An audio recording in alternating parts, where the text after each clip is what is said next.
You don't plan for situations like these. They creep up on you, quiet and inconspicuous, until your entire world alters and nothing seems the same. It was a typical Tuesday night. Dinner was simple: roast chicken, steamed veggies, and a bottle of red wine that Dean opened but didn't consume much of. He was constantly preoccupied, glued to his phone or engrossed in work, even at supper. Sebastian had only been living with us for a few months, yet his presence altered everything. At 27, he was still attempting to sort out his life, having returned home following a disastrous business endeavor. Dean believed he was being responsible by giving his kid a space to recuperate. I envisioned it as a volatile situation, poised to explode under the pressure of their divergent expectations. The inadvertent contact occurred in the middle of supper. My foot slid beneath the table and brushed against Seb's leg. It was a brief time that shouldn't have mattered, but the way his dark and penetrating eyes stared at me afterwards left me breathless. I told myself it was only a mistake, a passing moment, but it did not. That contact remained, tormenting me long after the dishes had been cleaned and the house was still. Even though I tried to dismiss it, I couldn't escape the sensation that something had changed between us.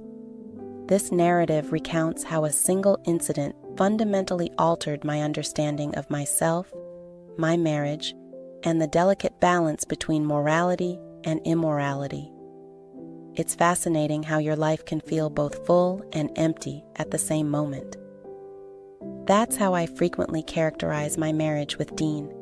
He's a decent man by any conventional standard, successful, steady, and reliable. But this stability has always come at a cost. There was a gap between us that no amount of time together could manage to overcome. Dean and I met at a design show 15 years ago. I was there proofreading a freelance essay on upcoming architectural trends as he was showing one of his firm's projects. He swept me off my feet with his confidence and ambition, creating a picture of a future that seemed to include me. I believed I'd finally discovered someone who could be a true companion. Dean's universe narrowed with time, occupied by deadlines, clients, and designs. I became a supportive figure in his life. I played the act so effectively that I began to forget who I was before him. When Dean's kid, Sebastian, returned home, he brought a new dimension to our already precarious equilibrium. Sebastian, or Seb as I'd come to call him, was 27 years old and struggling with an unspoken failure. Dean's business, a tech venture he eagerly financed, had failed after less than a year. I didn't know the specifics, only that it left Seb perplexed and Dean quietly dissatisfied. "Give him time," Dean said one evening as we sat in the living room. "He's figuring it out." "Time will not solve everything," I said, my tone rougher than I intended. Dean gave me a glance, his brow furrowed. "He's my son, Elise. He requires our help." I nodded, swallowing back a reply that was on the tip of my lips. Seb wasn't an effortless presence around the house. He spent the majority of his time locked up in his room, emerging only for meals and the occasional late-night beverage. When we did interact, it was cordial but cautious, as if we were both waiting for each other to make the first move. I attempted to connect with him in tiny ways, like laying new towels on his bed and preparing his favorite meals, but he never appeared to notice. Or if he did, he didn't admit it. Still, there were times when I caught glimpses of the guy he used to be. For example, when he played the piano in the evenings, his fingers glided smoothly over the keys, filling the home with music that felt too large for its walls. In such moments, I felt a glimmer of something I couldn't quite identify. Everything seemed normal the night it happened. Dean had worked late as usual, so I was left to make supper on my own. I cooked chicken, prepared veggies, and opened a bottle of red wine that I knew Dean would only drink one before putting away. Seb arrived downstairs just as I was preparing the meal. His hair looked as if he had just rolled out of bed. "Smells good," he added, his voice low. "Thanks," I said with a slight smile. Dean came soon after, loosening his tie as he went through the door. He kissed my cheek as he apologized for being late. We sat down together, which is unusual these days, and began eating in quiet, with the only sounds being the clinking of silverware and the odd rustle of Dean's phone as he checked his messages. It occurred midway through the dinner. I shifted in my position, extending my legs beneath the table, and my foot touched something warm. I froze, recognizing only too late that it was Seb's leg. "Sorry," I said, taking my foot back. "It's okay," Seb said swiftly, his voice calm but his gaze drawn to mine. The moment passed quickly, yet I couldn't ignore the charge in the air. I was hyper-aware of him during the lunch, the way he shifted in his seat, the way his fingers tapped softly on the table. He glanced at me when he thought I wasn't looking. After dinner, Dean went to his office to catch up on work, leaving it to me to clean the table. Seb stayed in the kitchen, resting against the counter, while I filled the dishwasher. "Dinner was fine," he remarked, his voice lower than normal. "Thank you," I responded without looking up. There was a tense moment. I felt his gaze on me, and when I finally turned to face him, I noticed something in his look that made my breath catch. He looked aside immediately and cleared his throat. He muttered, "Good night," and disappeared up the stairs before I could react. That night, when I lay in bed near Dean, I couldn't stop thinking about the time beneath the table. It was such a minor, brief event, yet it seemed like the start of something I couldn't quite identify. I convinced myself I was imagining it, and that it was nothing. But deep down, I knew better. The days that followed were a jumble of avoidance and brief looks.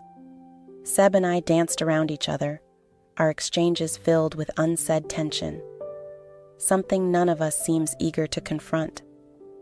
I became hyper-aware of his presence in a way that both excited and worried me. The sound of his footsteps on the stairs, the aroma of his cologne lingering in the corridor, the way his voice softened when he talked to me, all of this felt exaggerated, difficult to overlook. Dean ignored the undercurrents in the home and proceeded to bury himself in work.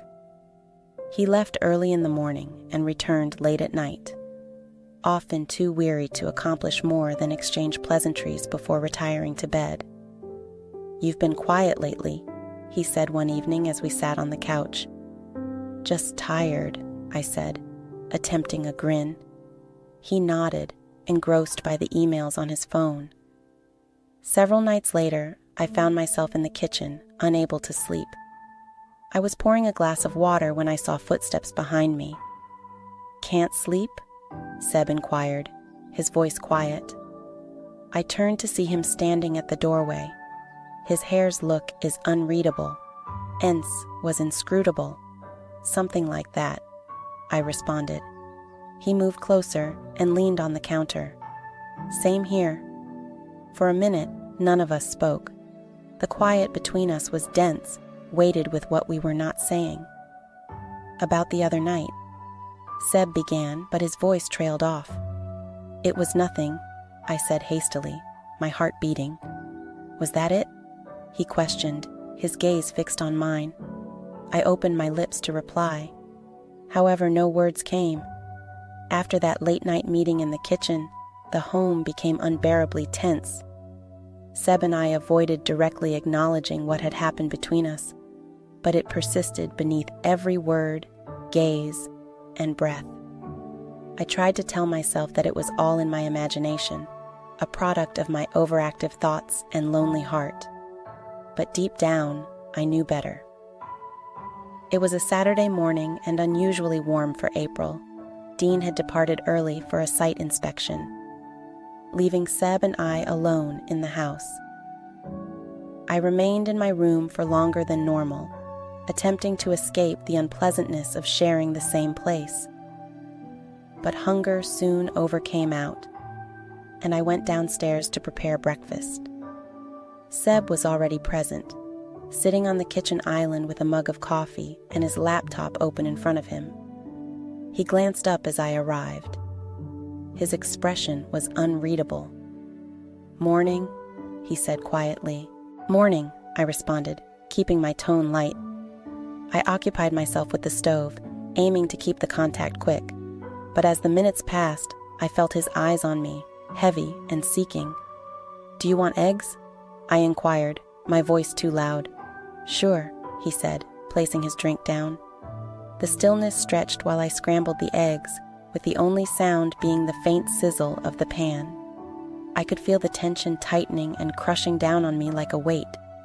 As we ate, I tried to make small chat by asking him about his plans for today. He responded in short terms. His customary aloofness was accentuated by something I couldn't quite identify. Finally, he put his fork down and glanced at me, his expression serious. "Elise," he continued, his voice gentle but steady, "can we discuss what's happened?" I froze, my breath catching in my throat. "There is nothing to talk about," I said hurriedly, my words rushing out. His brow wrinkled, and fury flashed over his features. "You keep repeating this, but it isn't true. We both know it isn't." "Seb, I'm not trying to make this harder for you," he interrupted, his tone calmer now, "but I can't keep pretending nothing has happened." I gazed at him, my heart racing. "It was an accident," I explained, my voice wavering. "That's all it was." He shook his head, his expression resolute.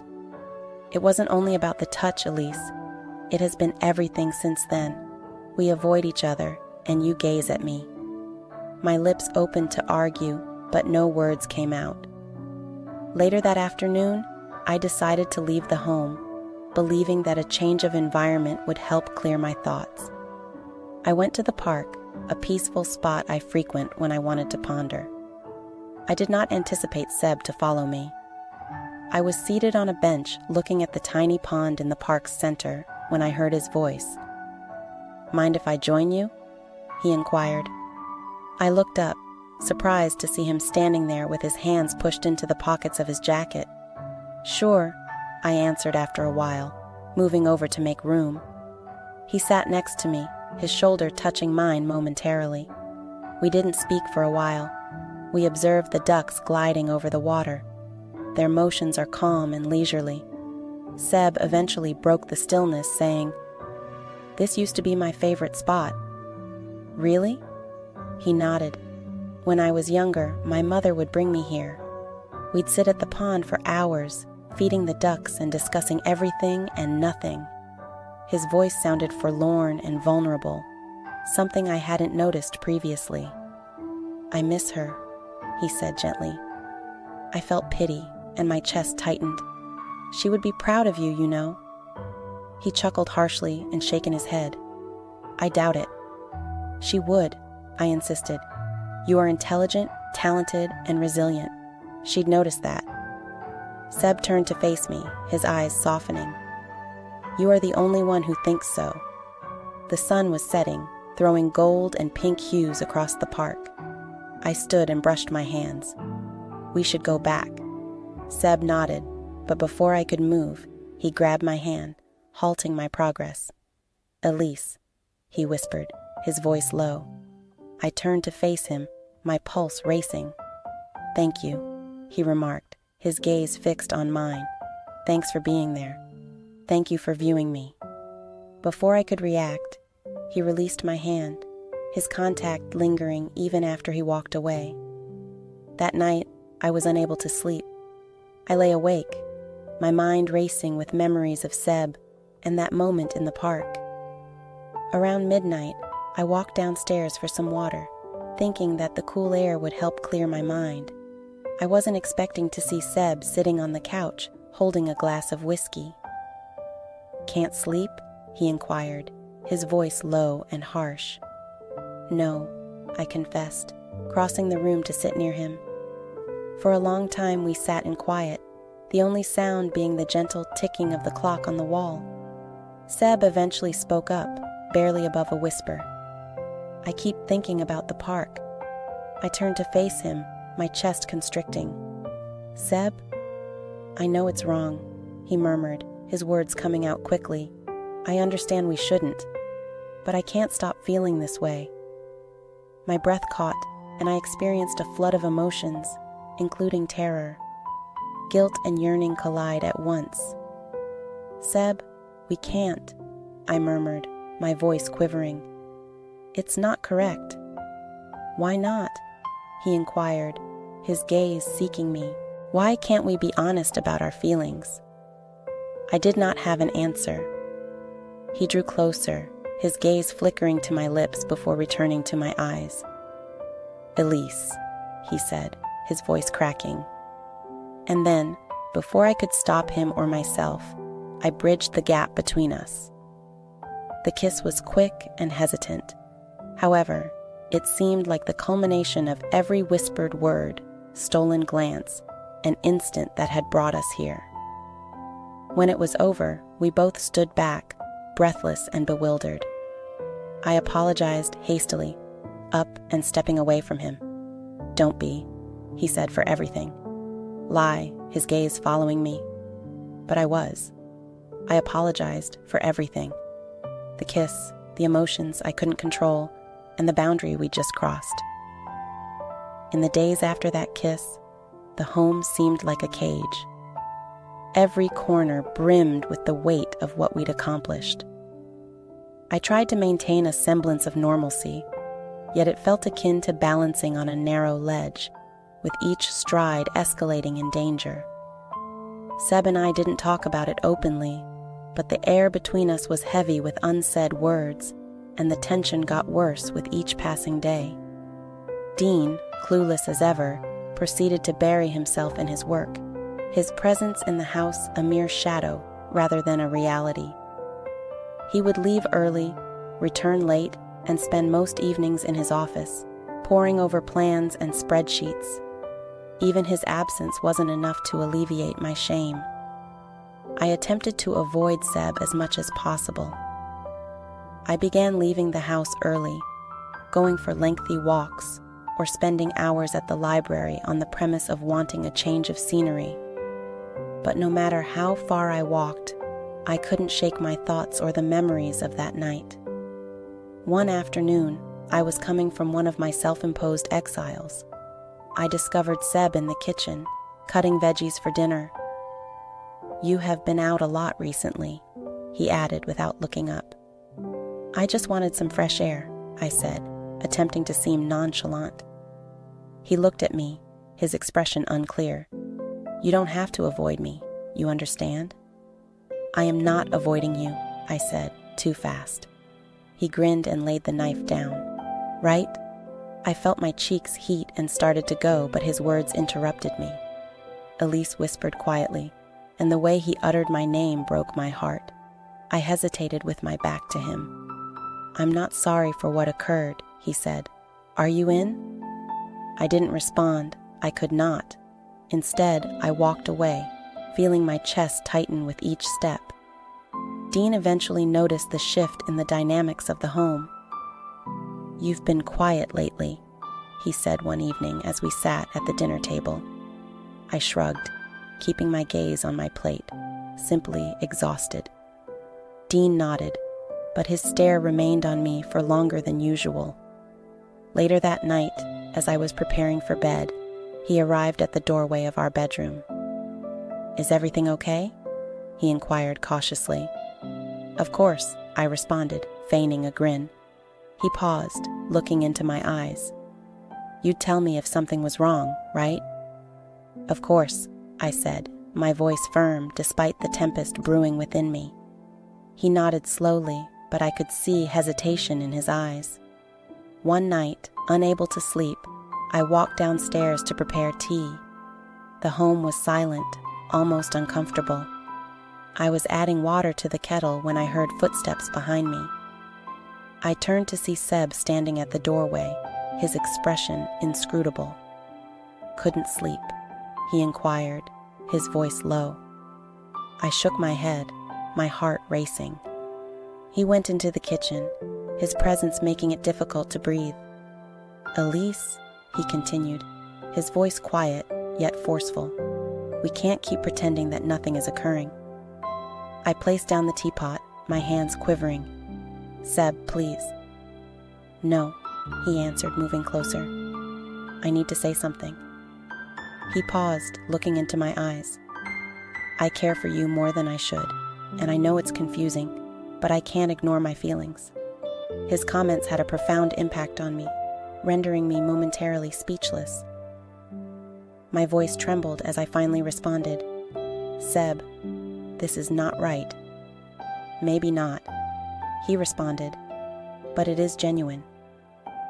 The next day, I met my friend Margaret for coffee. She was one of the few individuals who had supported me during the ups and downs of my marriage. Her keen wit and no-nonsense approach provided both comfort and stress.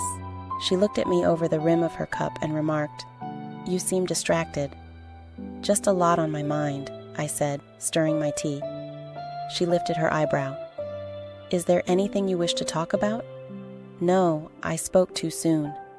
Her eyes narrowed and her stare was penetrating. "You know, you are a horrible liar." I chuckled awkwardly and shook my head. "It is nothing, really." Margaret sat back in her seat, her look suspicious. "Whatever it is, take care. Secrets often surface unexpectedly." Her remarks remained with me long after we parted ways. Dean planned to organize a modest family reunion the next weekend, a backyard BBQ for the three of us and a few of his co-workers. I spent the day preparing meals, constantly balancing the logistics of entertaining with the ongoing tension between Seb and me. As the guests came, I smiled and settled into the usual rhythm of playing hostess. But no matter how hard I tried to concentrate on the talk, I couldn't escape the sense that something was going to go wrong. It occurred around the end of the evening. Most of the visitors had departed, and Dean was in the kitchen cleaning up.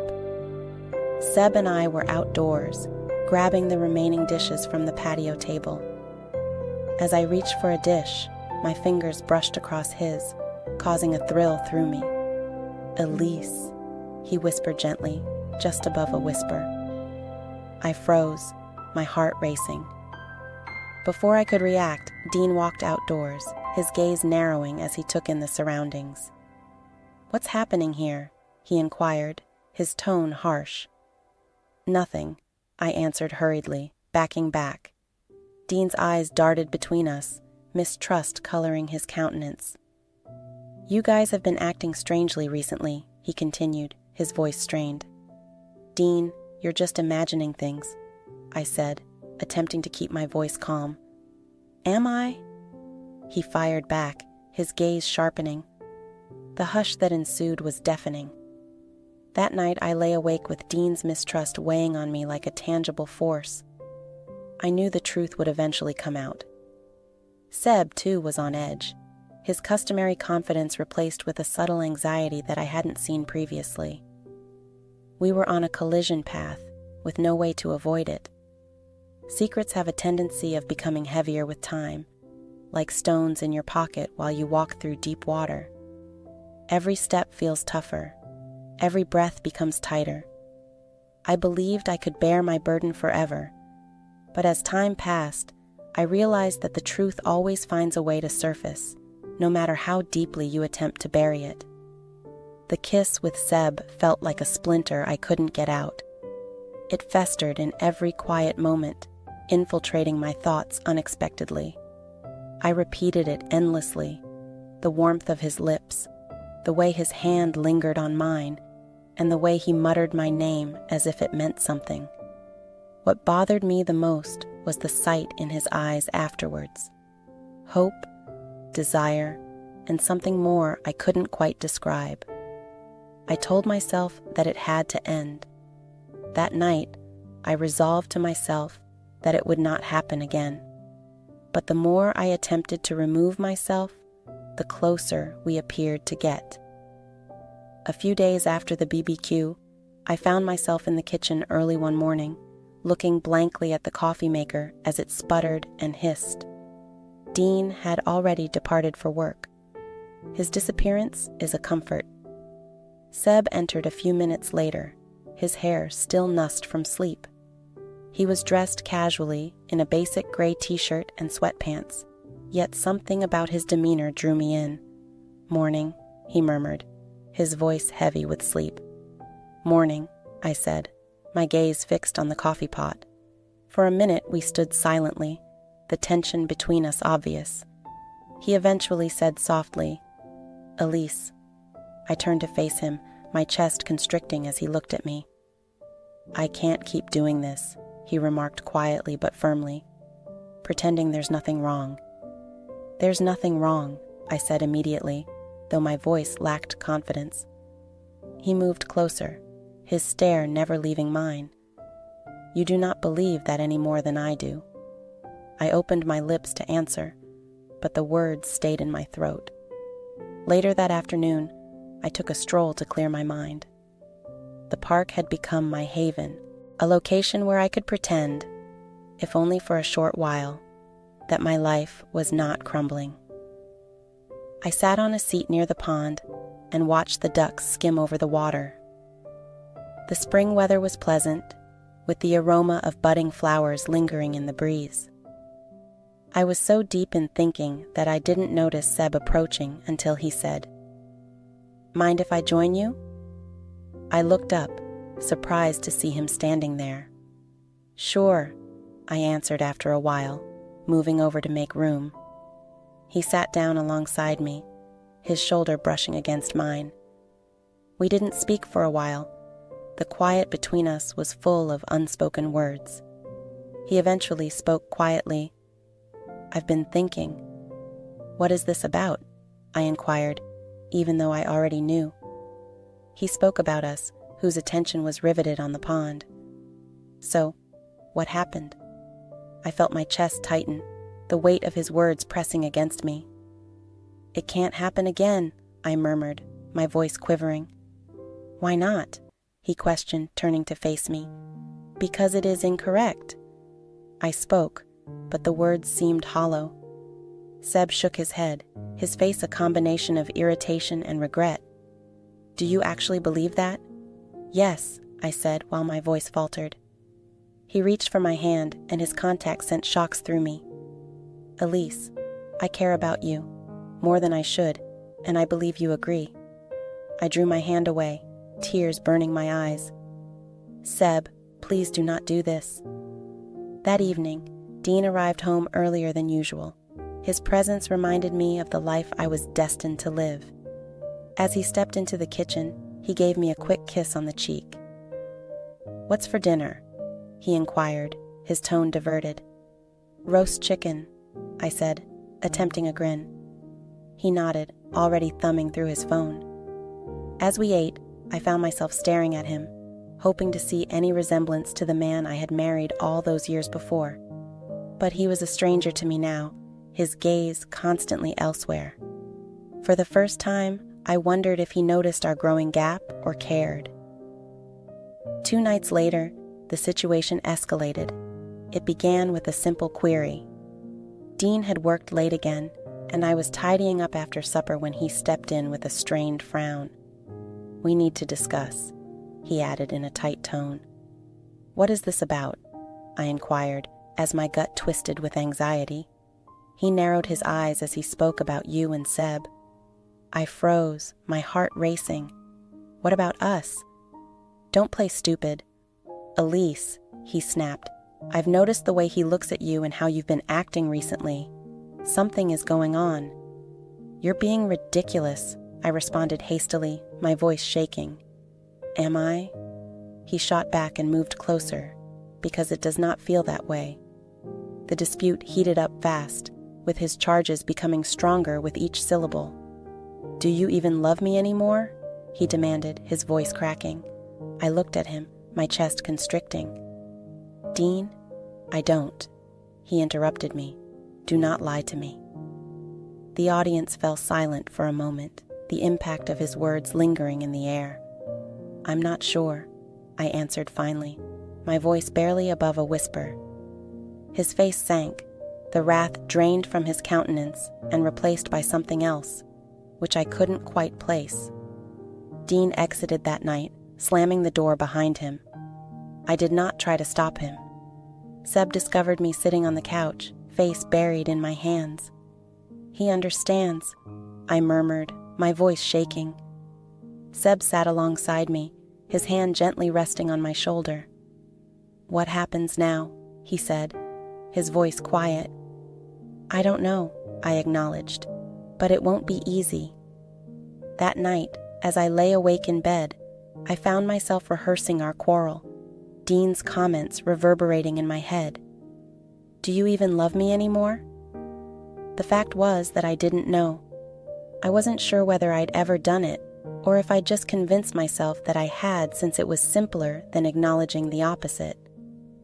What I did know was that my life was disintegrating, and there was no turning back. When you've kept a secret long enough, it begins to shape you. It revolves around your decisions, whispers in your silences, standing between you and others who believe they know you. That night, when Dean departed, I felt the full impact of my decisions.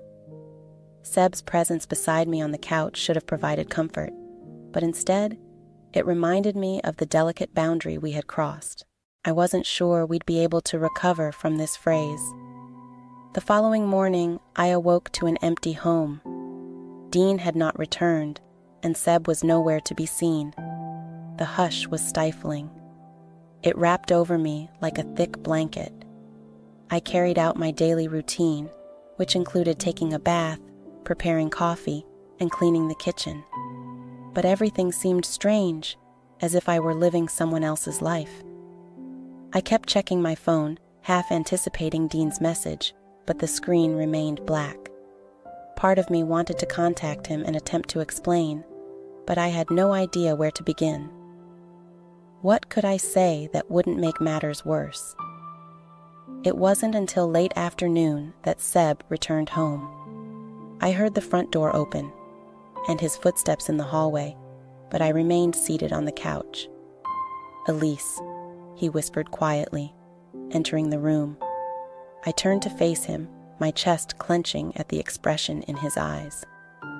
"I believe I should leave," he replied, his voice firm but tinged with melancholy. "What?" I inquired, my tone barely above a whisper. "This isn't fair to you or Dean," he explained, raking his hand through his hair. "I thought being here would help me figure things out, but it's just made things more confusing." "You don't have to leave," I said hastily, my heart hammering.